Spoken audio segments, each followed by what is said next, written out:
Estamos en Circuito Cultural y ya lo habíamos anunciado en titulares. Tenemos un libro de regalo para esta semana. Tenemos también una conversación pendiente que hoy día va a poder ser incluso más larga, con más distensión también en la librería Ulises, donde sea el lanzamiento de este libro hermoso que vamos a compartir esta semana también a través de nuestras redes sociales. Se llama La figura del mundo, de Juan Villoro, un lindo trabajo que habla desde la historia familiar hasta la historia global, no solamente México, sino que yo diría Latinoamérica. Chile está ahí entre medio, por cierto, España, que es parte de tus raíces. Juan Villoro, en nuestro estudio, en nuestro Circuito Cultural. Qué gusto tenerte por acá, muchas gracias. El gusto es mío. Qué lindo trabajo. Además, déjame decirte que hay una cosa aquí que es diferente de cómo se trabaja la figura del padre, que es de alguna manera la figura central acá, ¿no? La figura del mundo pasa a ser este relato en torno a tu padre, pero pasa a ser a través de tu madre, de tus abuelas y abuelos. Vuelves obviamente a esta figura central, a los pares, a la historia, a la filosofía.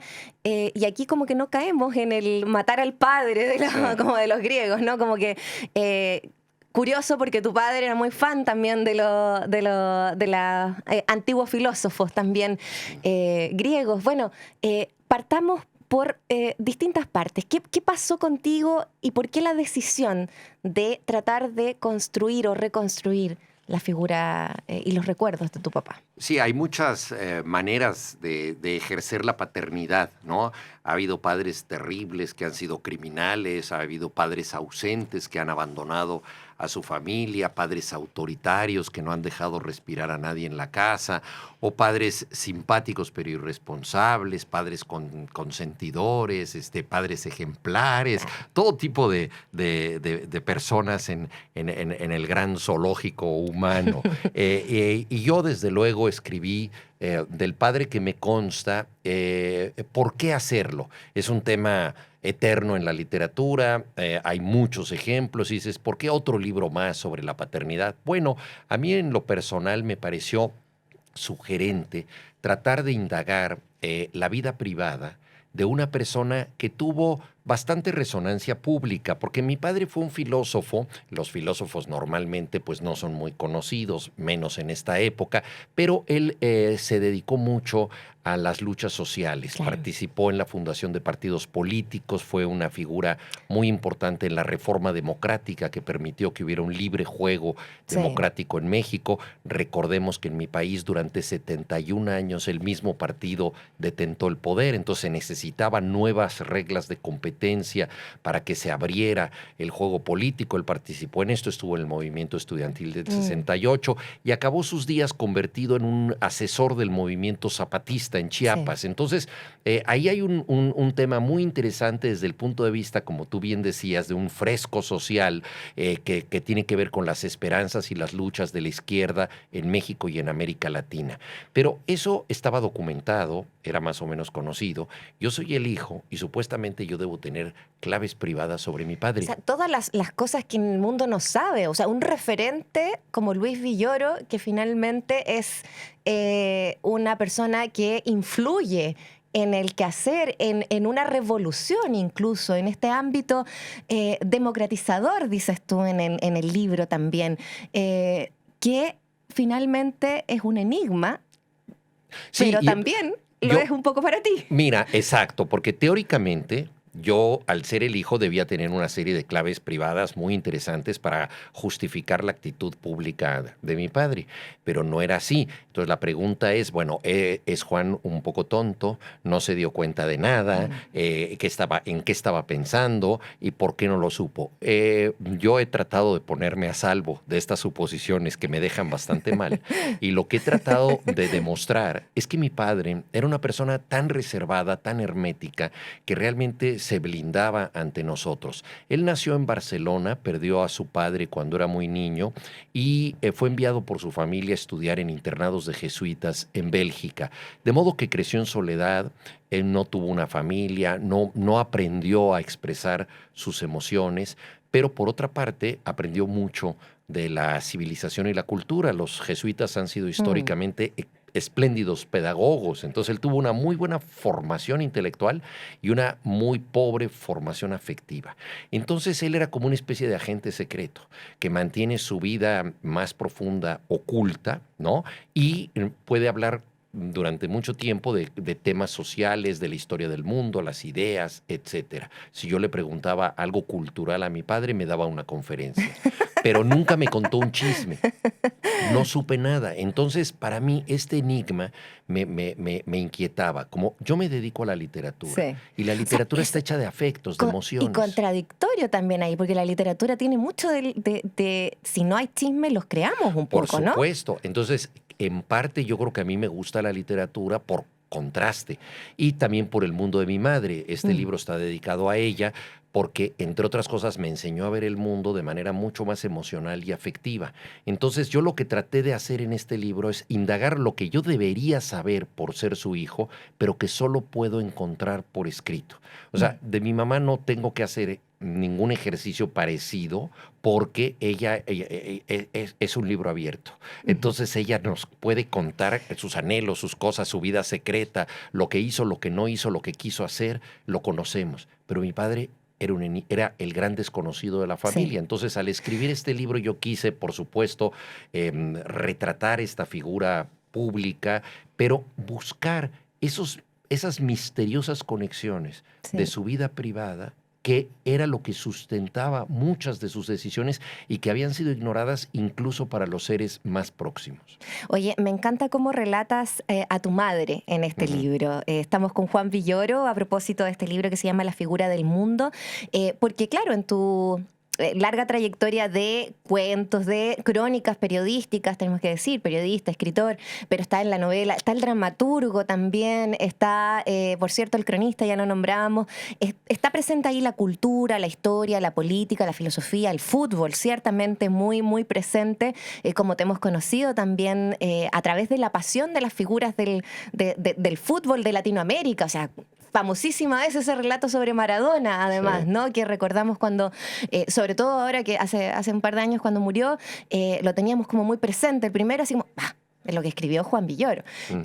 Y de ahí, de alguna manera, entonces también nos faltaba a lo mejor esta parte también más íntima tuya, que si bien has escrito sobre maternidades y paternidades tan directamente, y es un relato muy amoroso. Sí.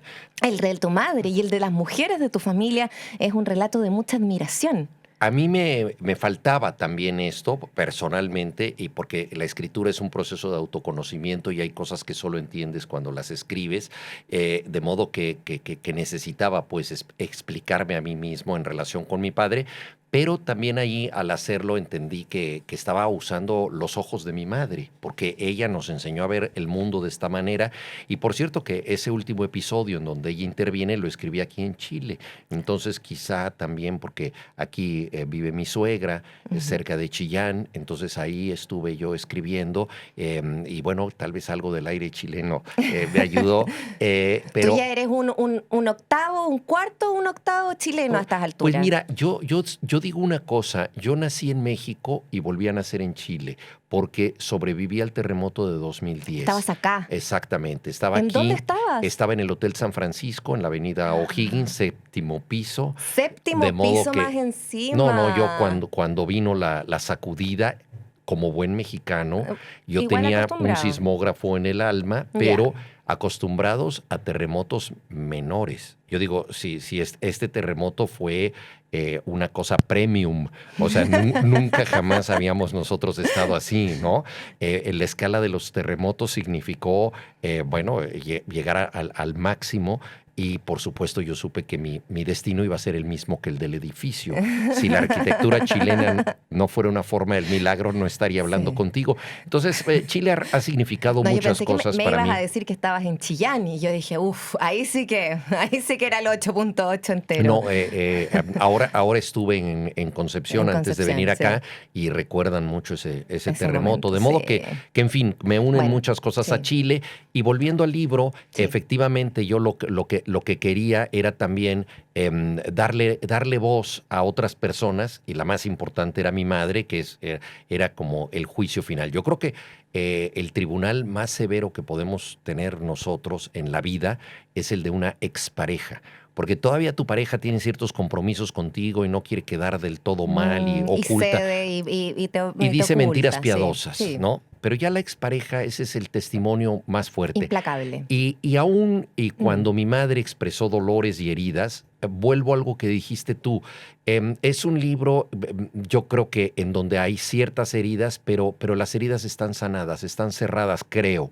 Es decir, no quise escribir desde una revancha, un rencor ante los errores del padre que son inevitables, ¿no? Yo mismo soy padre y los cometo, sino quise escribir desde la comprensión. ¿Quién es esta persona? Con sus luces y sus sombras. Sí, es muy bonito aquello porque hay un relato, un poema que hizo tu tía, la hermana de tu padre, que está aquí en este libro, que se llama El Muro, y que tú también describes, este muro que en sus grietas uno podría ver a lo mejor heridas, pero no, se ve un jardín. Y eso me pareció tan notable porque que lo que sea que haya vivido tu padre lo haya manifestado en ese silencio, en esa pena, en ver de pronto esas lágrimas y a la vez cultivar un jardín. Sí. Hay algo también de hacerlo, como volviendo al principio también de la conversación, no matar al padre, hacerlo revivir un poco en ti. Sí, fíjate que Alejandro Jodorowsky, sabio chileno, bastante heterodoxo, dice que no hay que matar al padre, que es la idea freudiana, ¿no? De superarlo así, sino que hay que absorberlo. Pero también esa idea es profunda porque tú absorbes las cosas y las integras a tu sistema, no te quedas con todo.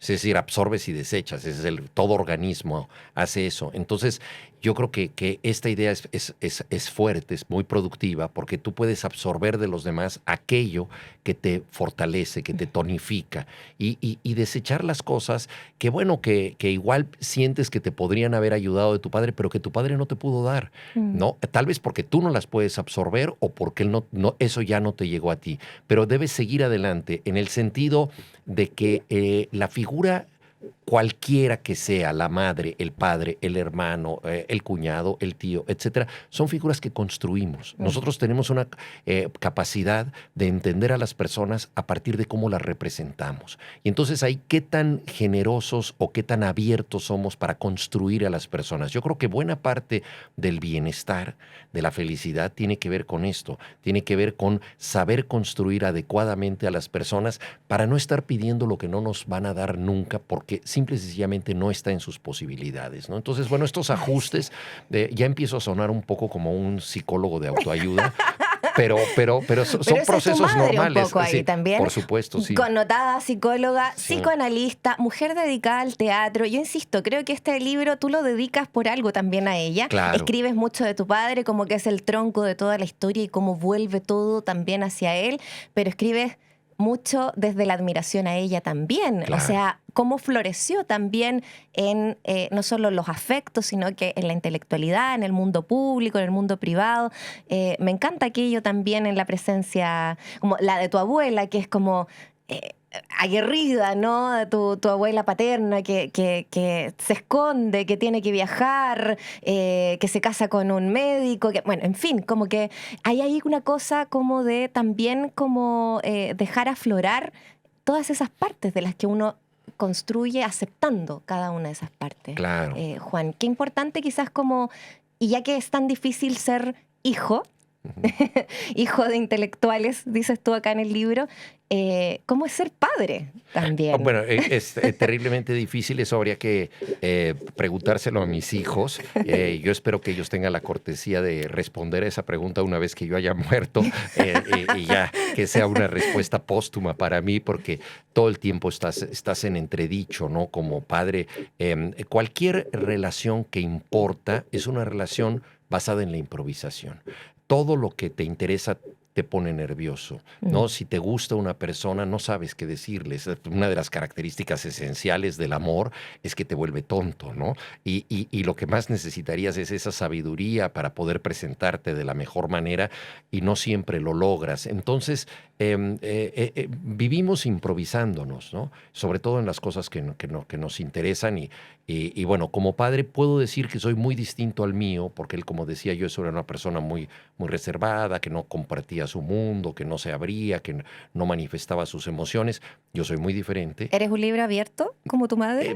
No no tan tanto? Abierto como mi madre. Mi madre es un libro dramáticamente abierto. O sea, es un libro puesto en escena, un libro expandido, ¿no? No, yo soy... Está lo teatral ahí, ¿viste? Soy un poco más discreto, pero esto no necesariamente me sirve de mucho porque soy diferente, pero igual los hijos lo que quieren es un padre de pronto más reservado y que no se manifieste, ¿no? Y mi hija muchas veces me ha dicho, papá, esto no es sobre ti. Esto no tiene que ver contigo, no te proyectes, no te involucres. ¿Por qué te involucras? Porque uno no puede hacer otra cosa cuando es madre o padre, uno se proyecta. Exactamente, y ya está. Exacto, así es. Juan Villoro nos acompaña, estamos en Radio USACH y recordemos que en la 94.5 FM puedes escucharnos, pero puedes escucharnos y vernos también a través del 50.2 de la televisión digital en Radio USACH TV. Este registro que también va a quedar en nuestro canal de YouTube de Radio USACH y recuerda que estamos regalando el libro de Juan Villoro sobre Luis Villoro también, la figura del mundo que de alguna manera Juan nos abre también hacia el camino público y privado y por qué no deberíamos tener una división necesariamente para entender uno del otro. De hecho, cuando tú hablas, por ejemplo, del tema de la política, de las izquierdas, el movimiento estudiantil del 68 y cómo se vivió en México, de la llegada de exiliados chilenos después escapando de Pinochet y llegando en la década del 70 a México también. Hay una cosa desde las izquierdas también que es muy interesante quizás rememorar a propósito de que nosotros estamos en una fecha de conmemoración también allí. ¿Qué reflexiones te genera la izquierda, te generan esos movimientos y esa conexión también política de Latinoamérica de aquellas décadas? Sí, mi padre fue una persona muy esperanzada en la izquierda democrática, en una izquierda autocrítica, moderna, tolerante. Es decir, una izquierda que casi nunca ha existido. Entonces, muchas veces estas reflexiones han sido muy valiosas, muy productivas para generar esperanzas, pero también frustraciones, porque ha sido muy difícil gobernar de esa manera y porque muchas de estas expectativas han pasado por el tortuoso terreno de la realidad, en donde hay componendas, en donde los líderes que son de un modo y pretenden ser democráticos se convierten en caudillos autoritarios, en donde los ideales se van dejando atrás por un pragmatismo que se trata de justificar día a día, etcétera. Entonces, la izquierda tiene que lidiar con esto, tiene que lidiar con un elemento esencial de la política democrática, que es la decepción. Todos los presidentes decepcionan. Eso es una característica impresionante porque ellos, si mantienen una aceptación, muchas veces esa aceptación es minoritaria respecto al grueso de la población. Claro. Y forma parte de la naturaleza política. El generar expectativas para ser electo y al mismo tiempo el no poder cumplir con todas esas expectativas. Entonces, desde la perspectiva de la izquierda, que es una perspectiva transformadora y de una izquierda democrática que busque garantizar todas las libertades individuales y al mismo tiempo elevar la justicia social, no es fácil conjugar la gramática de la esperanza cuando la realidad de tus fuerzas políticas está demostrando que no son tan válidas, eficaces, etcétera, como pensabas. Y todo esto en un contexto internacional que muchas veces conspira en contra de estos proyectos integradores, incluyentes, humanistas y que tienen que ver menos con la rentabilidad económica mundial, que es lo que más determina el planeta. Entonces, hoy en día... pero yo te estaba preguntando por México, no por Chile. Ah, no, estaba hablando de México. Es que es un espejo, realmente. Es un espejo. Exactamente. Es toda Latinoamérica al Exactamente. final, ¿no? Y hoy en día Elon Musk o Jeff Bezos son más poderosos que cualquier jefe de Estado. O sea, hoy en día las Claro. corporaciones son mucho más Son importantes más que los relevantes, países. sí. Y eso es una tragedia, porque cualquiera que gobierne un país tiene que estar sometido a los designios de las corporaciones. Entonces, bueno, pero justamente entre la frustración y la esperanza, ¿no? Está eso que llamamos todavía la izquierda, y es donde mi padre trató de Mm, insertarse. Y justamente yo quiero ver esto desde la literatura que te permite complejidades, porque a claro. diferencia de lo que vemos en las redes sociales, de la discusión pública de la política, que es una discusión binaria de estoy a favor o estoy en contra, en la literatura tú puedes entrar en las contradicciones, no Sí. solamente en lo que ocurre, sino en lo que podría ocurrir. Es el territorio de lo posible. Entonces ahí es donde puedes entender de otra manera cómo se fraguan las esperanzas, por qué ocurren, por qué contra viento y marea alguien siente que tiene derecho a algo, ¿no? Ves un destello en la oscuridad y claro, tú puedes decir, ese destello ocurrió y desapareció, no hay esperanza. O puedes pensar de otra manera, si ocurrió un destello, es que la Puede luz venir. existe y es posible y puede volver. Entonces, construir la posibilidad de un nuevo destello es algo que es muy importante y que está esa posibilidad en nosotros, ¿no? Hay que empezar a mover montañas con una cuchara pequeña, un poquito de arena. Una cucharada a la vez, dices tú. Exactamente. Oye, pero tú eras niño en el 68. ¿Tenías 12, 10, 12 Tenía años? 12 años, que es una edad que Sí, te confunde por muchas sí, razones. Primero que nada, porque yo ya tengo muy buenos recuerdos de entonces. A los claro. 12 años te enteras de todo, puedes abrir los ojos y ver lo que está pasando. ¿Ya eras de tu equipo de fútbol en ese tiempo? Sí, desde Sí. hace mucho. Sí, ¿A qué edad le haces al Mira, yo Necaxa? empecé a sufrir con mi equipo como a los 6 años. A los A 6, los súper 6, chico. sí, y Sí, desde entonces, por eso no he cambiado de equipo, porque no puedo traicionar a ese claro. niño, no puedo cambiar No. de infancia. A lo Pero mejor si hubiese sido más mayor, a lo mejor sí, dices tú. no, Puedes traicionar al adolescente, pero no al niño. no, al niño no. Al adolescente todo el tiempo, pero al niño no. Sí, y entonces, pues son esas decisiones que tomas. Y en el caso de los 12 años, la memoria te juega malas pasadas, porque, a ver, si yo pienso en el 68 y ese capítulo Mm, que escribo de mi padre está hecho en dos velocidades, lo que yo viví y yo recordé, pero también con la desinformación de alguien claro. de los 12 años, y muchas veces pasa en países como México, en donde el gobierno que controlaba todos los medios de comunicación decía, los comunistas se van a infiltrar en México, quieren evitar las Olimpiadas, por eso existe el movimiento estudiantil, lo cual era mentira, porque las bases del movimiento eran democratizadoras y cívicas, era respeto a la Constitución, diálogo público con el presidente, libertad de presos políticos. O sea, eran unas consignas pequeño burguesas, si tú quieres, ¿no? Sí, Eso era. más que a lo mejor ser, como dices tú acá, una aurora socialista No, del para nada. marxismo, o sea, No, para como nada. muy democratizador en el Ese fondo, fue el como un... movimiento en el 68 y fue salvajemente Claro. reprimido en la matanza de Tlatelolco Ujú. con el pretexto de garantizar el orden en las Olimpiadas. Pero todos mis compañeros de escuela estaban convencidos de que los comunistas habían llegado a México, mis maestros decían Mm, lo mismo, la prensa decía lo mismo y solamente mi papá pensaba de otro modo. Ahora, mi papá, como era muy discreto, no me contaba nada, él quería que yo decidiera las cosas por mi cuenta, pues me parecía un poco sospechoso. Al mismo tiempo, él tenía prohibida la entrada a Estados Unidos porque había firmado desplegados en favor de Cuba, había ido a Moscú en una reunión de jóvenes comunistas.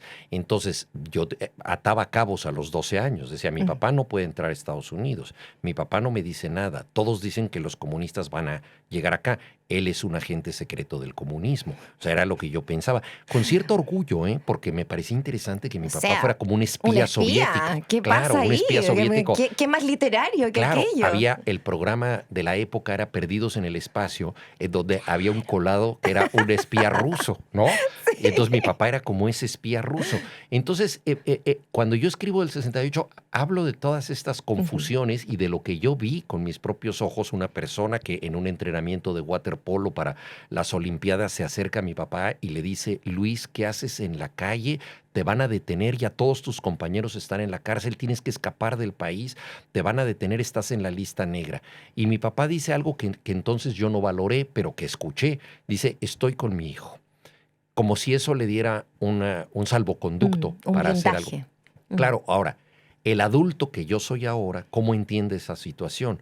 O sea, él podía haber escapado, no lo hizo porque me había prometido llevarme a las Olimpiadas, había comprado los boletos, entonces estar con el hijo era cumplir conmigo. Como él era muy refractario a los afectos, nunca me dijo nada. Me dice, quiero arriesgar la vida porque te quiero mucho, era lo que estaba pasando.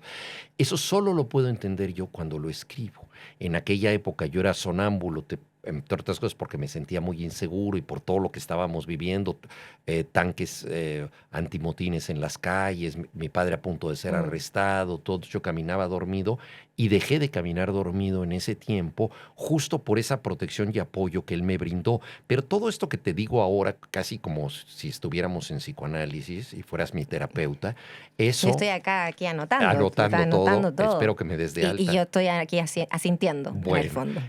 Todo eso solo surge del proceso de la escritura, ¿ves? Sí. Porque cuando eres niño, yo lo único que quería era ver las Olimpiadas. A mí no me importaba que le dijeran algo a mi padre, no sé qué. Yo lo registraba, pero no lo aquilataba, ¿no?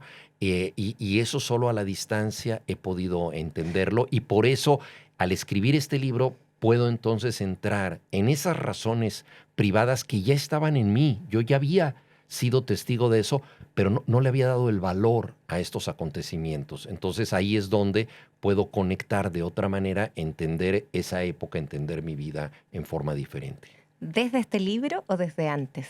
No, a partir del libro, en el proceso de escritura, ¿no? Porque muchas de estas cosas yo no las había puesto así en blanco y negro, no las había entendido, no. Es maravilloso ver cómo un montón de temas van surgiendo acá, temas que vuelven quizás de narraciones, de algunas otras crónicas, como lo hemos dicho también, y que aparecen ya mucho más personales también aquí, Juan, a propósito de este libro que se llama La figura del mundo y que van a encontrar a través de Random House y que hoy día tiene su lanzamiento a las 6:30 de la tarde en la librería Ulises del barrio Lastarria 70.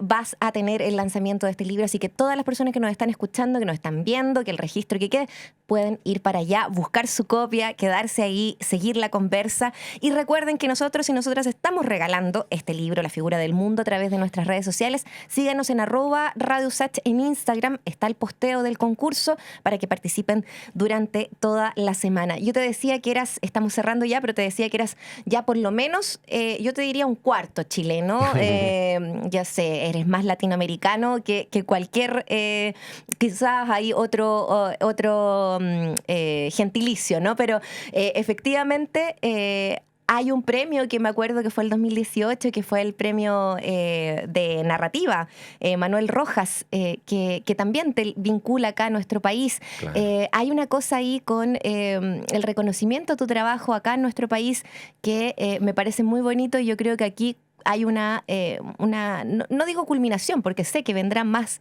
escrituras, pero un punto que nos une y que es muy necesario leerte, y quería hacerte esa reflexión también de lo necesario también, como latinoamericanos, como chilenos, chilenas, de poder leerte también en este libro. La figura del mundo, de Juan Villoro. Muchas gracias por acompañarnos. Gracias acá en a ti por esta Cultural. entrevista, por todas tus preguntas, por la lectura del libro. Muchas gracias.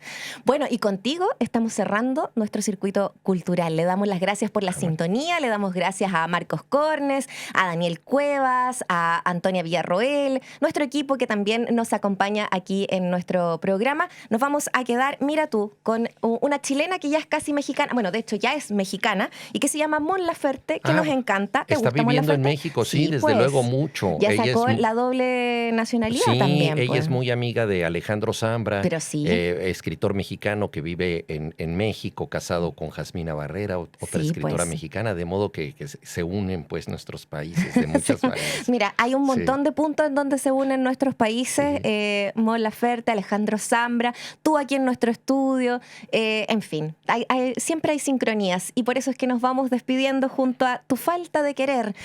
Así cerramos este circuito cultural del día de hoy. Muchas gracias, que estén bien. Gracias a ti.